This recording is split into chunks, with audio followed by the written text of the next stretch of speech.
overall how the meeting went? Yeah, look, it's always the shareholders are entitled, obviously, to have the meeting and to ask those questions, and it's so I never begrudge. But today, I thought the questions were sensible questions and understandable questions, and hopefully we gave answers to them. It's never going to be, as I said in the AGM, I hoped I would never stand before an AGM at a time when we were bottom of the league. It's not what you want to go into an AGM with. So yeah, listen, I think hopefully we gave a good narrative around, maybe explaining some things where the club is, both on and off field, and in particular from the financial perspective, which hopefully gave a bit of comfort to people as to why we are where we are and how we see the future developing. Just a word on going Jackie Duncan, and just her impact on the club over the past 10 years and where they might be without her, and is there anything in place for her replacement? Yeah, so Jackie, she won't actually retire until the end of the season, but we are, in fact, just this week, myself and Jackie with me are doing interviews for her replacement.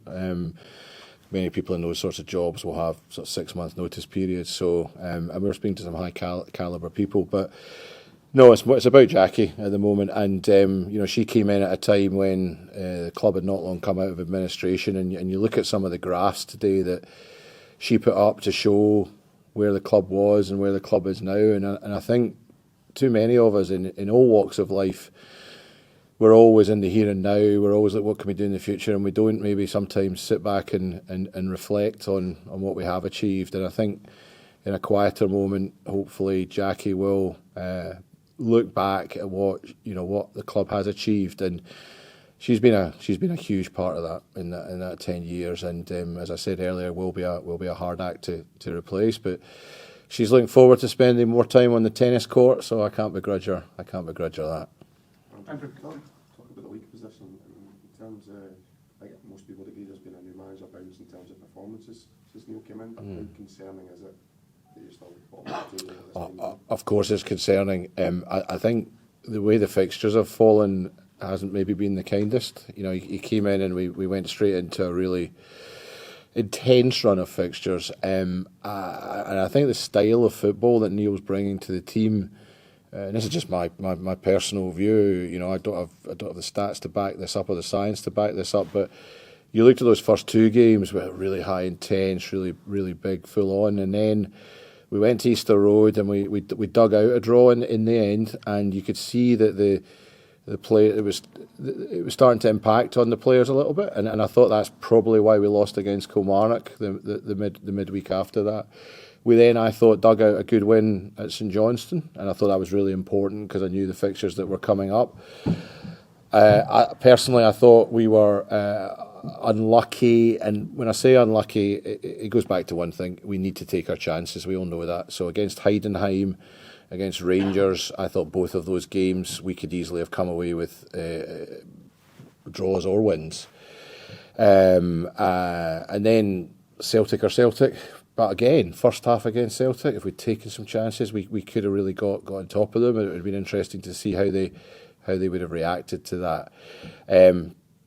Belgium, same story. I think, as we all know, that to have a penalty in the 82nd minute to equalise, and unfortunately it didn't happen for us. So, but we need to stop the we can't have sob stories. You're right. We are still bottom, and we need to kick on. I thought Sunday was good in the sense that you go one down against Aberdeen. You've been in Europe. I thought in the second half, towards the end, you could have made an argument that we were the team that looked like we had more left in the tank, and we kept going. And in the end, maybe could have stolen it. But we now go into 7 fixtures, 4 at home, 3 away. Which takes us up to the end of the second round of fixtures, and we need to do well in those fixtures. But I think we know that. With that in mind, is that a regret that we talked about Lawrence's struggles, that another striker, another more forward options wasn't brought in the summer in terms of recruitment? I was about to say, in hindsight, that seems obvious, but I know a lot of people at the time were saying you should be signing a striker. What happens if Lawrence doesn't function? And what I would say to that is, we obviously, it's the head coach that decides who they want to bring in. I would never say you need to do this. And the forward player that they did bring in the summer was Musa Drama. I think Musa, it's fair to say, has taken a little bit of time to settle, but I certainly am now quite excited by what I'm starting to see from Musa, and I think we'll see that improve.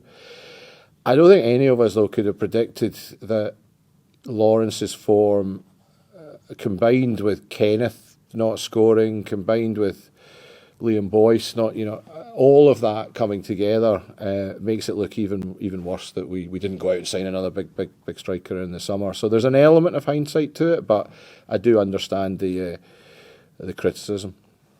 One of the answers a couple of things you said in the AGM, Andrew. The first one was about Jamestown analytics and it being game-changing. Can you describe what game-changing is, and does that mean there is now no ceiling for where Hearts can push? Game-changing in that context to me is a genuine opportunity to compete with the teams above us in Scotland. And I think, as I said in the AGM, I've been very reluctant to say that up until some of my colleagues have said it, and I was criticised when I first came into the club by saying I want to get back to being the third team in Scotland, and that I was criticised for showing a lack of ambition. And the reason I had that view was maybe it is my background, my head sort of led my heart, and I just felt that the financial disparity is just almost impossible. In the same way as you look at Celtic in the Champions League, we've all got our levels in the game, and it tends to follow finances. But then you look, well, so what else can we do? What can we do to challenge those top two teams? And when you look around, there's various examples in Europe, not just Jamestown, but others. But Jamestown are probably I would say the real gold standard of this example.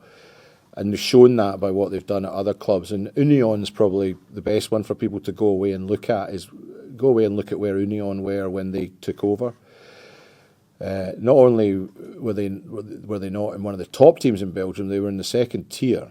And by season, I think 3 or 4, they were challenging for the title. And if it wasn't for the quite weird Belgian system, which I'm sure some of you know about, where you half your points, we think we're crazy in Scotland. So where you half your points after the split, Union would have won the league. So that's the game. I genuinely, and I think I said earlier on, finishing second, I want to do that on the basis that we've been good, not on the basis that maybe one of the other the teams above us have been bad. And then genuinely, now it's not going to happen overnight, but genuinely I think we with the use of their technology, using our finances wisely, being as smart as we can be, I genuinely think we could challenge in Scotland. For the title? I do think that. I can't put a timescale on it, but Jamestown put their money where their mouth is in the way that they construct their contracts. They are highly incentivised for us to do well, and they're excited. They're very excited about what they think we could achieve. And I know it's not direct for you. Meeting, Andrew, with them down in London, what was when you said you were blown away by that? What give us an insight into? Just around when they talked through what they'd done with other clubs and gave me a little bit more understanding of how they did it, and they also gave me an oversight of how they rate players and how they rated our squad and how that compared to maybe Rangers and Celtic, and what you then needed to do to be able to move the dial from one to the other without spending the same amounts of money. And you just look at that and you thought, okay, I can see. Now, there's some of that you maybe had to take a bit of a leap of faith. And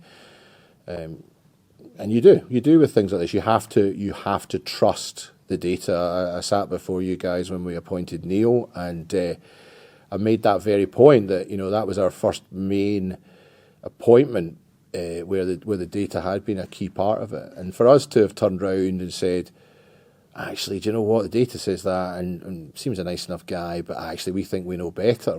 And that's where it's fallen down with other clubs. There's been other clubs who I can't name, who I'm aware of though, where they've tried to do it and it hasn't worked. But where it hasn't worked is where the clubs haven't fully bought into it as the way to do business. And that's something we are fully bought into and really excited about. How did they rate the Hearts squad? It'd be unfair of me to go into that. All I would say is not as good as Rangers and Celtic. Significant with Tony Bloom investing here and becoming a minority stakeholder. He is a part of all of this partnership. Again, all I can really say about Bloom is that he has expressed an interest in investing, and there's not really much more I could say at the moment. Until that, if it happens, I'm not really in a position to say anymore. He has said he would like to take a minority stake in the club, and we have ongoing discussions about that. The bit I'm able to say more about, because we have signed it, is Jamestown, and I guess I've probably said about as much as I can on that as well. Can you say how big the stake would be? No, I can't, well, he's talking about minority stake. That's all I can really say at the moment. But that's all part of the discussions and negotiations, and obviously it's quite complex around, with FOH and with other shareholdings and all these sorts of things. So those negotiations are as I say, ongoing. So do you try and reach a deal with Tony first and then take it to the FOH board? Is that the process? No, I think it all has to work in tandem. But I am not a key part of those discussions. So that's ongoing, and we'll see how it plays out. When you talk about using finances wisely, how much business do you expect, especially given the current position, to be doing in January? Oh, January. Let's start with the cliche. January's never an easy time to do business. Good players are not generally available in January, etc., etc. We've already approved as a board the finances are available to look at. There's a particular striker we're looking at, but not just one. We're looking at, often you don't get your first choice. We're looking at a few, all of who have come from Jamestown. Other positions and other things that we do, I think, might depend on what might go out. I think we're all aware that the priority would be a striker. I think we forget as well, hopefully we'll see him soon, we've got Callum Neuvenhoff coming back who will help in the midfield.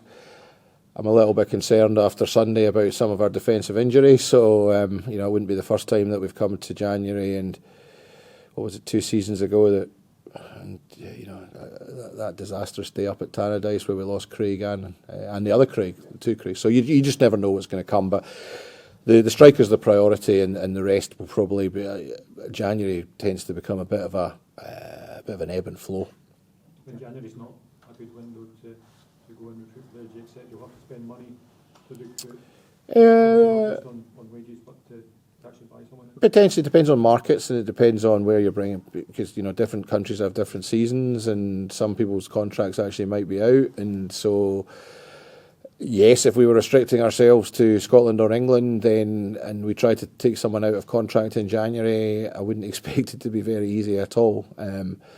So you've got to live within your means. We know what our budget is, we know what we'll go to, but that's where Jamestown really can help you. It can help you identify ones that others haven't identified, and at levels that we hopefully are realistic for us. How important is Jamestown in terms of improving player sales out as well? Someone you repeatedly said you could do better, and it's something that Brighton have been very adept at. No, you're right. It's the other side of there's 2 bits to the player trading model. One is bringing through better academy players, and the other is bringing in players, you're right, that have a value, so that and are good for us while they're here, but also that we can look to sell on and make money.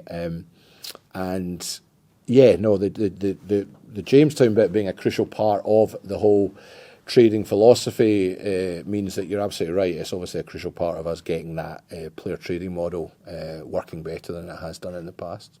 Has Lawrence Shanklin been here at the end of January? At the end of January, I have no idea. I mean, at the moment, Lawrence, no one's.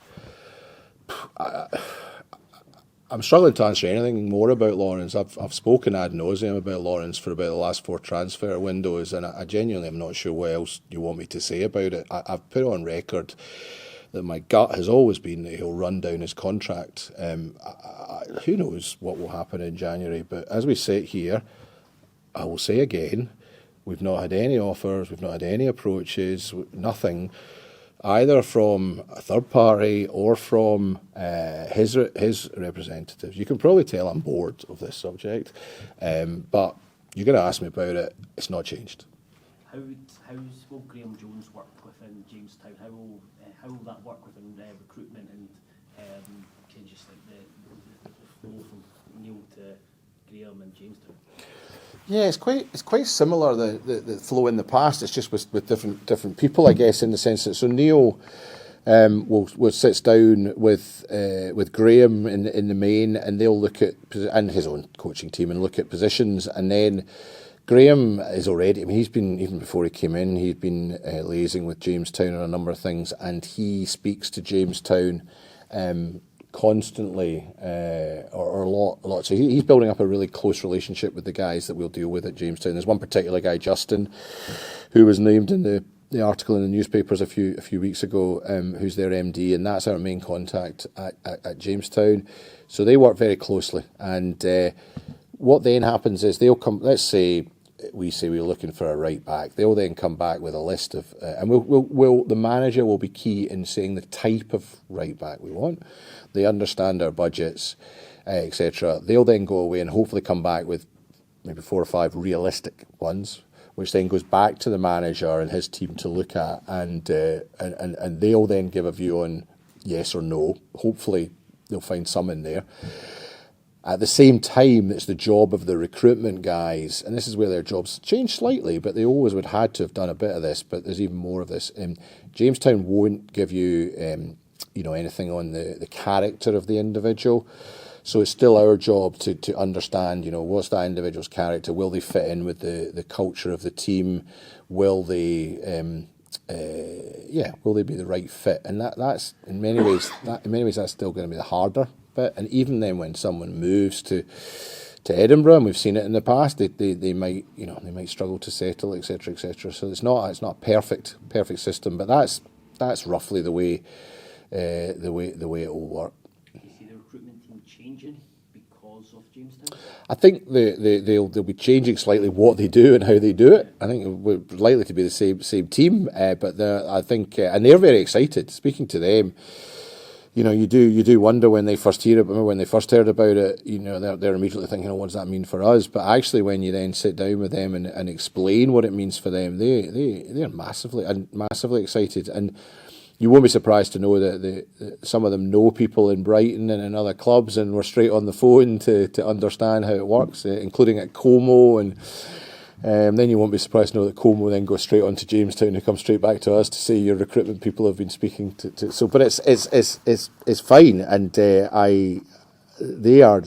as excited as, in fact, probably more excited because they're right in the middle of it, of what this will mean going forward. Can you expand on Shelley Kerr's role? She's going to be helping out at IFB, but what's her ultimate responsibilities? Yeah, I could say a bit. That's probably one, I'll be brutally honest, that you probably want to spend more time with Graham on. So in many ways, she'll be Graham's second in command, I guess, for want of a better phrase. But that's me being a bit that's a bit unfair on Shelley. Graham has worked with Shelley a lot in the past, as have I from my time at the SFA, and we feel we need someone to help with just the whole transition phase of players through the club. And just someone that understands high-level coaching will help our coaches as well. Shelley's done a lot of work since she stopped coaching Scotland, working with FIFA and with UEFA and with the FA in England around this whole piece of coach development and around transition. And that's where Graham, I think, sees her as being key to helping him as he comes in. He's the first to admit that although he's very, very strong in a number of areas, and I think will be hugely strong at taking things forward, he's not a tactical expert. And so he wants someone in there that is more a tactical type expert to complement him. But we also were very keen to, Angus is great that he stepped up to the B team. We always like to see progress. But he's young and he's still learning, and he's also very excited about being able to learn from someone like Shelley. So, as I say, and I shouldn't do this, but I'm sure Graham would be delighted to have a chat with you, just to tell you a bit more about that when Shelley comes in. You mentioned that the AGM just about the support experience, do you foresee future changes in the Gorgie stand, whether it's increasing the ultra section, or because I know there's been a few issues with away fans amongst the hospitality as well? Yeah, I mean, I think it's an interesting one. It's an ongoing one that I think I said we'll keep monitoring that and keep trying to improve the fan experience for everyone. I think personally that having the ultras has given us, a bit more noise in the stadium, but I appreciate that's not everyone's cup of tea. And you're right, there's been some issues recently which I can't say much about because we're still looking at some of those. But we have good dialogue with the ultras and with other fan groups, and we'll continue to look at what's possible in the stadium, ultimately to get the most people in and to enjoy the greatest experience they can while they're here. Can I just follow up on a couple of questions from the Friday AGM? There was something along the lines of you saying, in your time as CEO, whatever manager you're working with, you've always been able to deliver on transfer targets. Does that mean that you've never, in your time, been beaten specifically to an individual player that you were serious about signing, or was it more just general than that?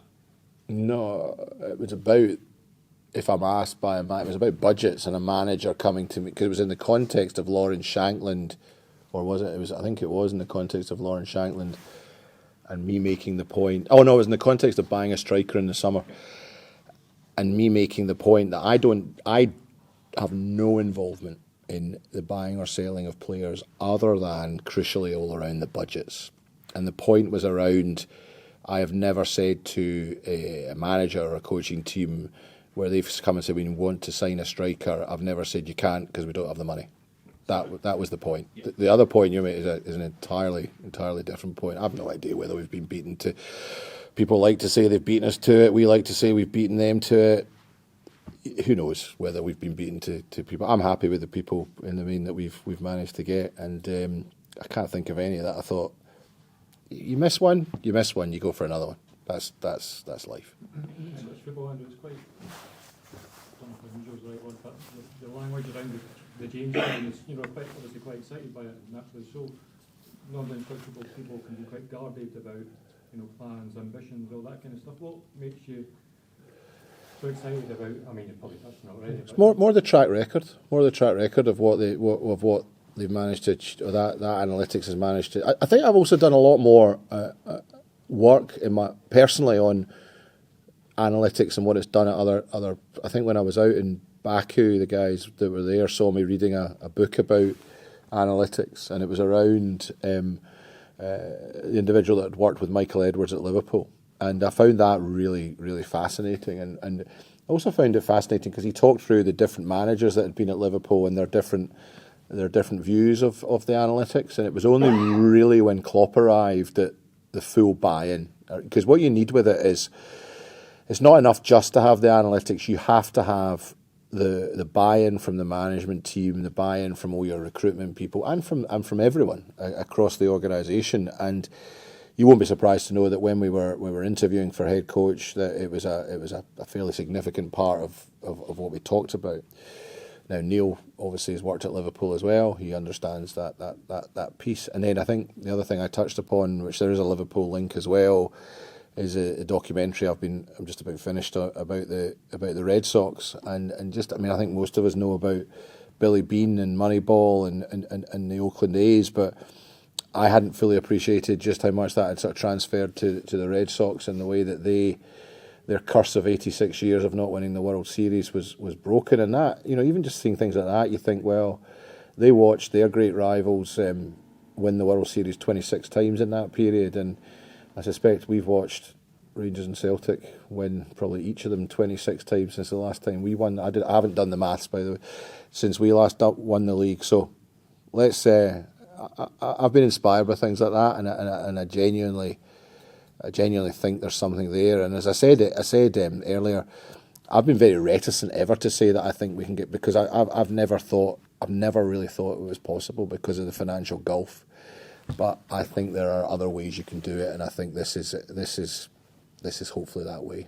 Last for you guys. Simplistic question, Andrew. Given the league position, how important is it that you don't end up getting relegated at a time when this is coming into the club, Jamestown stuff? Yeah, I mean, I'm not even using that word. I'm confident we will. I'm confident we'll finish in the top six.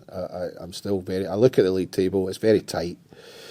I think Aberdeen's performance or Aberdeen's position, and I take my hat off to them what they've achieved. I think they've had a magnificent start to the season.